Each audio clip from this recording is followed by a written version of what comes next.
Илгиз мырза, ушул 3-жайкы республикалык окутуунун 3-күнүндө сиздин семинарыңызга катыштык. Сиз ушул мугалим мыкты болуу үчүн эмнелерге көңүл бурушу керек деген темада сонун сабак өтүп бердиңиз. Анда ушул эле суроону берейин. Мыкты мугалим болуу үчүн эмнелер керек?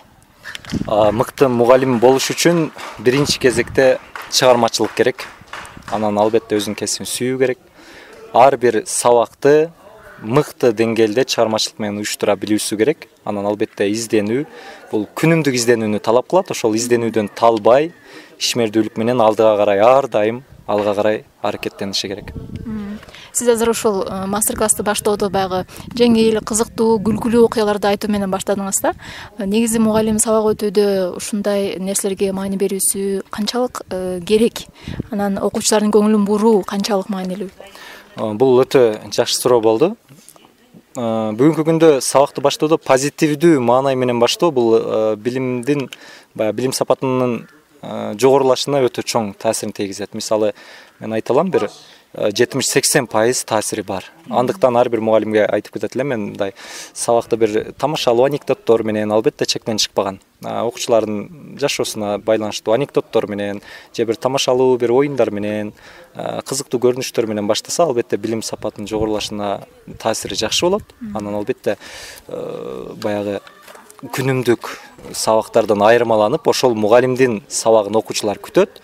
Албетте ал мугалим өзүнүн кесибинин устаты болот деген ойдомун анан. Сиздин мугалим болуп иштеп калганыңызга канча болуп калды? Анан сиздин дагы сабактарыңыз адатта кандай башталат? Менин мугалим болуп иштеп калганыма бул жылы 5 жыл болду, толук 5 жыл болду. Буюрса сентябрдын 6-жыл старт алат.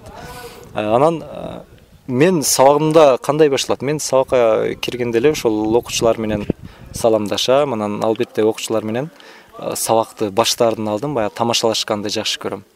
Мисалы, кырдаалга жараша тамашалар боло берет, окуучуларга дарегине карата. Анан албетте алар дагы ошол бир сонун маанайда сабакка катышып беришет. Сиз биз билгенден мыкты мугалим 2021 сынагынын баш байгесинин жеңүүчүсүсүз. Анан жаш туруп ушундай деңгээлге жетүү үчүн эмне керек да мугалимге? Мыкты көп эмгек керекпи? Деги эле сиздин сырыңыз эмнеде? Кандай десем, буга даярдык керек биринчи кезекте. Мисалы, жөн эле бир сынак уюштурулат, ошол сынакка катышып көрөйүнчү деп катышып эле сен жеңишке жетише албайсың. Албетте кайсы бир сынакка катышып жеңишке жетиш үчүн, мисалы, мен бул сынакка 4 жыл даярдандым. 4 жыл ичинде мен башка мугалимдерди байкадым. Ошо ар жылы катышкан мугалимдерге байкоо жүргүздүм. Кимиси күчтүү, эмнелерге көңүл буруу керек. 4 жыл ошолорго тажрыйба жасап, аларды күзөтүп жүрүп, анан акыр аягында ошолордон дагы баардык ишмердүүлүгүм алдыга жылгандан кийин гана өзүмө ишеничтүү бир кадам таштадым. Сөзсүз жеңемин депчи. Демек, мен айтар элем, кайсы бир сынакта жеңиш үчүн алдын ала ошол сынакка даярдык керек. Балким бул сизден 4 жылды, балким 5 жылды, балким 6 жылды талап кылышы мүмкүн. Бирок жеңемин десеңиз, ошол даярдыкка сиз канааттанмайынча бул ишмердүүлүктү улантышыңыз керек. Мугалим өзүн өзү өнүктүрүүгө сиз өзүңүз жеке канчалык маани бересиз? Мен мисалы күнүмдүн 1/3 бөлүгүн ошол өзүмдү өзүм өнүктүрүүгө бурамын. Мисалы, китепканаларда чыккан китептерди улам жаңысын алып окуп турамын, себеби ал жерде ошончо көп идея бар. Анан ошол баягы социалдык тармактар аркылуу дагы мугалимдер жашоосуна байланыштуу кандай жаңылыктар болуп турат, алар дагы өз учурунда окуп, мезгилден алда болууга аракет кылам. Ушул социалдык тармактар демекчи да, мисалы азыр саналип мугалим, заманбап технологиянын талаптары башка болуп атат. Биз мугалимдер ошону канчалык колдонуп атышат, канчалык маани берип атышат? Негизи баягы Кыргыз Республикасынын президенти тарабынан өлкөнү санариптештирүү жылы деп жарыялаган болчу да, бирок эгерде могул учурдагы кырдаал болбосо, балким ал аталып эле, бирок иш жүзүндө болбой калышы мүмкүн эле. Демек, бул дагы бир жагынан алып караганда мугалимдерди аз убакыттын ичинде ошол технологияны өздөштүрүүгө, бир канча платформалардын үстүндө иш аракетин жүргүзүүгө түрткү болду.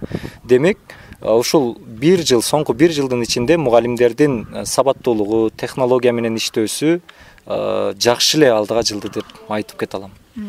Бүгүнкү күндө мугалимдерге ошо мамлекет тарабынан колдоо аз болуп атат деп көп айтабыз. Мугалимдердин баркы түшүп кетти деп көп айтабыз. Сиздин жаш мугалим катары оюңуз кандай? Бул туура эле, туура. Себеби бизде бүгүнкү күндө чыныгы күчтүү адистер аябай көп. окуу жайды бүткөн мен өзүм деле бир нече мугалимдерди тааныйм, өтө күчтүү мугалимдер. Бирок алар мектептин айлыгына канааттанбайт. Алар учурда ошол колуна боор кармап, балдарга билим берүүнүн ордуна чет жерде колуна күрөк кармап же шыпыргы кармап, ошондой бир ишмердүүлүк менен алектенип жүргөн учурда. Андыктан мугалимдерге эң мыкты көңүл бурулуп шарт түзүлмөйүн, бул билим берүү алдыга жылбайт, билим берүү алдыга жылбаса бул мамлекеттин өнүгүүсү татаал. Андыктан мен жалпы ушул мамлекет башчыларын агартуу тармагына көңүл бурууга чакырып кетем. Эгерде агартуу тармагына мыкты көңүл бурулса, анда мугалимдер өздөрү эле өлкөнү оңдоп коюшу бат эле. Рахмат сизге чоң.